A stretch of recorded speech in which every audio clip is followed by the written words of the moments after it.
Hello, this is Jo Alabaster. The following appeared in the Sunshine Coast Daily newspaper, August 13th, 2014, by Kathy Sundstrom. Appalling vaccination rates on the Sunshine Coast have sparked the need for a beaming new immunisation billboard along the Bruce Highway. Sunshine Coast Medicare Local has launched its immunisation billboard campaign, starting in Palmview, as a result of the region having the highest number of conscientious objectors to immunisation in the country. National data on immunisation rates show that there are 660 children in the region with a registered conscientious objection next to their name, bringing the figure to 7.1%, the highest in the country. But this number is less than half of the region's 1,419 children who records show are not fully immunised. Landsborough GP Peter Dobson warned that without herd immunity, more people were at risk of falling ill to largely preventable diseases. Quote, "Complacency has set in," end quote, Dr. Dobson said. Quote, "People don't see the diseases, so they question why their child should get the needles. But this complacency can lead to a rise in diseases like whooping cough," end quote. Nutritionist and author Cindy O'Meara, who lives in Mooloolaba, doubted the campaign would work. She believes vaccination rates are dropping because, quote, "more people are becoming educated about the dangers of vaccines," end quote. Ms. O'Meara has never had a vaccine in her life and hasn't had an antibiotic or a painkiller, and neither have her children. Quote, "People are beginning to question immunisations and the amount we are having," end quote, she said. Quote, "Maybe they're not as safe as we've been told, and they are no longer sure if they should sacrifice their child for the greater good. Social media is telling us the truth now. A mother put up how her daughter went to get her cervical cancer vaccine and 3 hours later she is dead," end quote. She said she wasn't against the, quote, "philosophy behind vaccines," end quote, but did question, quote, "dubious ingredients," end quote. Dr. Dobson stressed the overwhelming research worldwide backed the benefits of vaccines. Quote, "You're 1,000 times safer from diseases when given vaccines," end quote, he said. Quote, "This has been shown over many years and many examples. People don't want to listen to this. They want to throw up one example of a child screaming as a rare side effect to a vaccine. They don't see the numbers of cases, as we did many years ago, of children dying from whooping cough," end quote.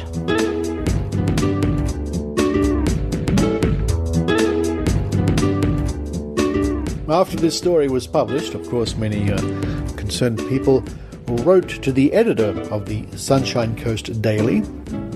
Heidi Robertson from the Northern Rivers Vaccination Supporters Group received this response. "Thank you for your letter. As you are no doubt well aware, there are two very distinct points of view on the immunisation debate, and the Daily, as a newspaper, tries to present points of view from both sides. While I have received several complaints about the inclusion of Ms. O'Meara's views in the article, I have received at least as many complaints that it was biased towards the pro-immunisation camp. All the Daily, and the media in general, can do is present both sides of the debate as impartially as possible. When we are receiving complaints from both sides, it suggests to me that we are doing a pretty good job of walking the fine line down the middle.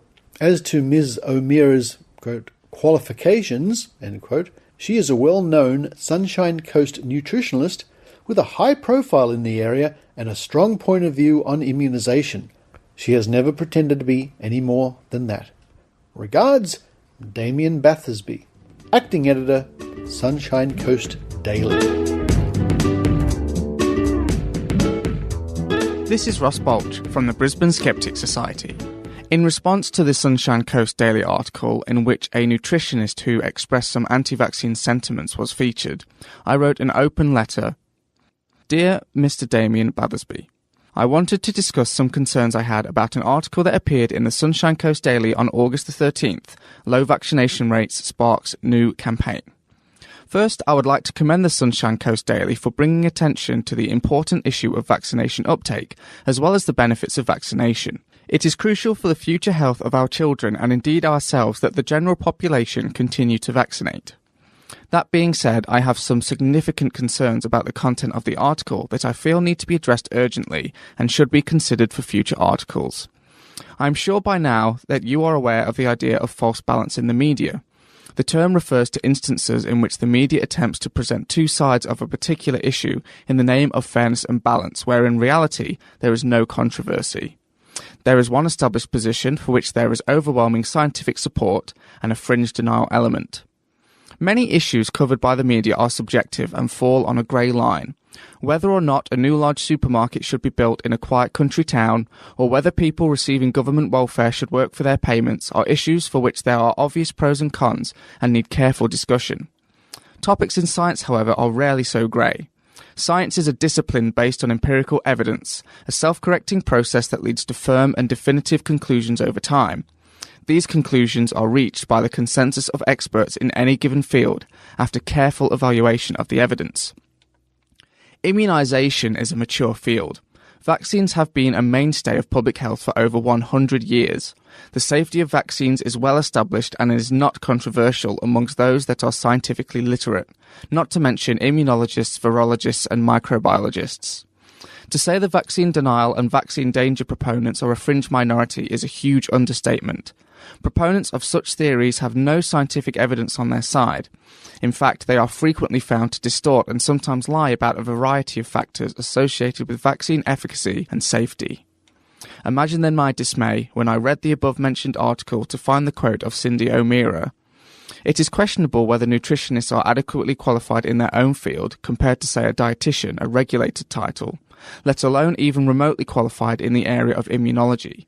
As such, the opinions of Ms. O'Meara have absolutely no place in an article about vaccination. She states people are beginning to question immunisations and the amount we are having.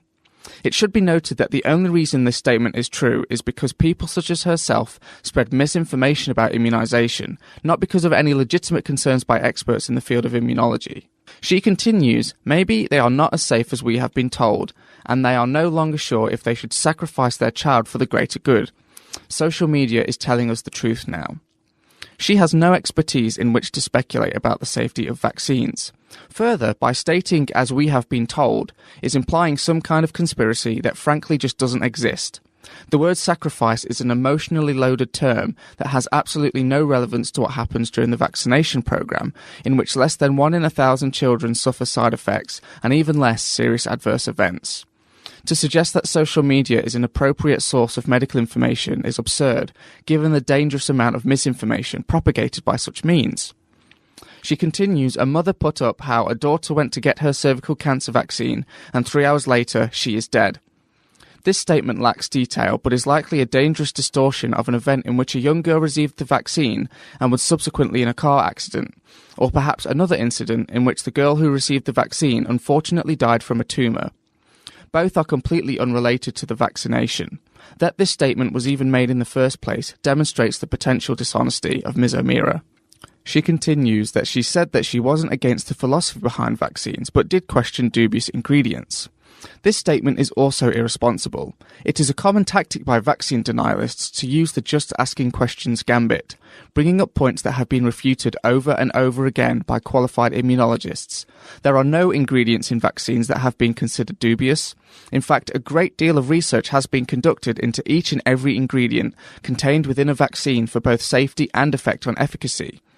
Being vague and not listing a specific ingredient makes it hard for readers to research specifically which ingredients are to be considered dubious. This article has raised serious questions in my mind as the process by which journalists at your publication research their articles and the sources quoted in them. Is any attempt made to check into whether sources are appropriately qualified to give an opinion on the topic in question? Are the backgrounds of sources checked for potential bias and motives that may come into play? This isn't the first time in the past month that the standards of science reporting in your publication have been substandard. An article published on the 1st of August titled DNA Computer to Identify Ebola contained a table titled World's Deadliest Diseases. Unfortunately, the table contained 2 organisms that were not viruses.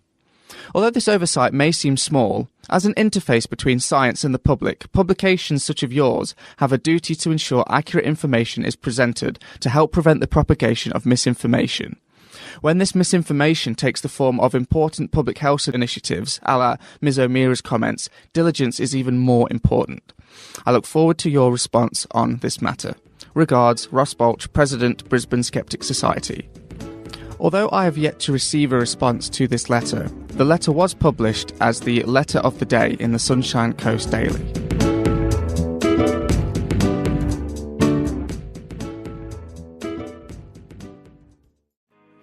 As I stood upon a rocky shore, wild waves lapped at my feet. Your presence came upon me, as though it were destined we should meet. Your touch felt like a cool embrace that caressed my very soul. I let you in, I drank you in. For the first time I felt whole. For you I'd go, my H2O, to the ends of the earth and back.